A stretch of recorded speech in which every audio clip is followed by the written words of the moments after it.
So August is basically over. And I'm just sitting here looking at the calendar, realizing that I completely fumbled this summer. Again, if you're anything like me back in May, you were completely lying to yourself. You probably had this massive, overly ambitious mental list of things you were going to accomplish, right? We all do it. I had it all mapped out in my head. I told myself I was gonna finally lock in. I was gonna hit those weighted pull-ups consistently, maybe finally get that brand off the ground that I keep thinking about, or sit down and grind out a crazy 72-hour editing session to make a video I was actually proud of. I had this crystal clear vision of walking into September as a completely upgraded, unrecognizable version of myself. And then reality hit. Week 1 was just for recovering from school and exams. You tell yourself you earned a break. Week 2, your sleep schedule gets completely destroyed and you start waking up at 2 p.m. Week 3, you lose track of what day it even is. And suddenly you blink, the August heat is finally starting to break, and you're looking at the end of the month, wondering where the hell the last 90 days just went. It's a very specific kind of emptiness, isn't it? You ever notice how when we were younger, like maybe 10 or 11 years old, summer felt like an entire lifetime? 3 months felt like 3 actual years. You'd build a fort, scrape your knee, get into a random argument, make a new best friend, and discover a new video game, all on a random Tuesday. The days were so dense. But now, summer just feels like a slightly longer weekend. You close your eyes on a Friday in June, and you open them on a Sunday in August. There is actually a scientific reason for that, by the way. When you're a kid, your brain is constantly downloading new files. Everything is a first. Your first time riding a bike down a certain street, your first time staying up past midnight, your brain records all of that because it's new, crucial data. But now, our days are just stuck on a loop. You wake up, you immediately check your phone, you doom scroll for an hour while you're still in bed, letting your brain rot before you've even brushed your teeth.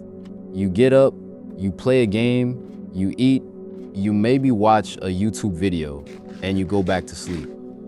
When your days are exact, pixel perfect copies of each other, your brain doesn't even bother saving the memories.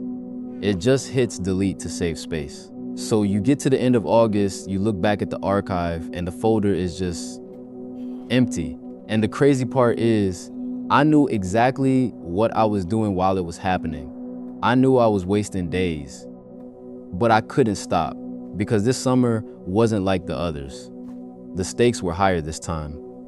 For a lot of us, this wasn't just a regular break. If you're around my age, this was the bridge. 11th grade is behind you, the final exams are done, and you're staring down the barrel of university. And that realization is terrifying. Because until now, your entire life has been structured for you by someone else. You wake up, you go to school, you do the homework, you go to the next grade. But this summer was the turning point. It was the realization that the safety net is gone. The transition into the real world is the moment you realize no one is coming to save you. And instead of using these past few months to prepare for that massive jump, instead of building the habits that would carry us into adulthood, we panicked. We paralyzed ourselves. That's why we doom scrolled. We didn't just lose our time to algorithms this summer. We willingly handed it over because staring at a glowing rectangle was easier than looking at our own futures. It was the perfect escape. It's the same reason why half the time I loaded up a Minecraft world this summer, I couldn't even enjoy it. You're mining blocks, you're building a house, but there is this heavy, sinking feeling in the back of your head. A voice whispering that you shouldn't be doing this. You should be researching university requirements. You should be working on that brand. You should be building a portfolio. So you aren't actually resting. You are just stressing out while holding a controller. And then when you finally sit down at your desk to do the work, Your brain is completely fried because you never actually gave it proper rest. You are stuck in the middle. You ruin your time off by feeling guilty that you aren't working, and you ruin your work by being too exhausted from the guilt. It's a vicious, endless cycle that completely consumed July and August. Let's be brutally honest for a second. The reason we didn't accomplish our goals this summer wasn't just because we were lazy. We say we didn't have the time or the energy, but deep down, we were just scared. Scared to launch that project because what if nobody cares?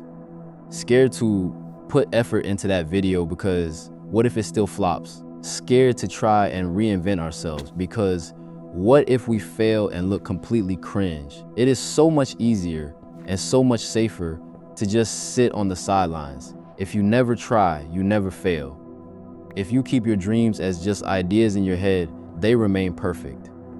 The moment you try to bring them into the real world, they get messy and difficult and embarrassing. So we choose the comfort of doing nothing over the vulnerability of trying. Psychologists actually have a term for this. It's called deferred life syndrome. It's this massive lie we tell ourselves where we believe that our real life hasn't actually started yet. We convince ourselves that right now is just the prologue, the warm-up, the waiting room. We tell ourselves, I'll start taking life seriously when I finally get into university, or when I graduate, or when I get a real job. We are constantly pushing the starting line further and further into the future. But the timer already started, bro. The trial version of your life ended a long time ago. This is it. This is the main event.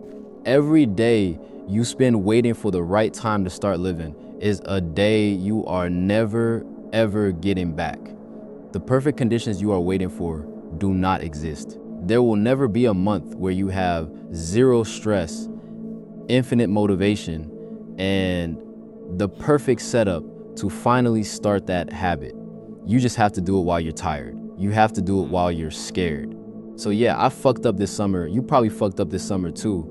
But beating ourselves up over lost time is literally just losing more time. It's like dropping your ice cream on the ground and then throwing your wallet into a river out of anger. You can't win back the time you already spent. You can't negotiate with the calendar to give you July back. You can only change what you spend your time on tomorrow. And honestly, it starts with just forgiving yourself. We are young. We are navigating a transition period that is objectively terrifying. It's okay that you didn't become a millionaire or a bodybuilder in the last 90 days. It's okay that you needed to rest.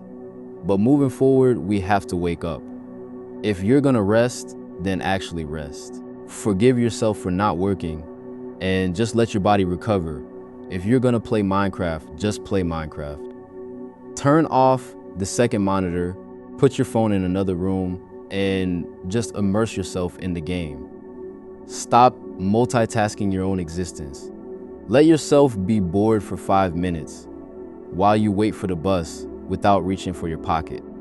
Give your brain a chance to actually hear its own thoughts. Give yourself a chance to realize what you actually want out of this year, out of university, out of this life. Anyway, August is over. The leaves are gonna start changing soon. The air is gonna get colder. The school year is starting. But that's fine. We still have today. We still have the next 24 hours to just try and be a little bit more present. Don't let the guilt of a wasted summer ruin the potential of a good autumn. Thanks for sitting here and listening to me ramble. It helps to know I'm not the only one feeling like this. Take care of yourselves, drink some water, and I'll catch you guys in the next one.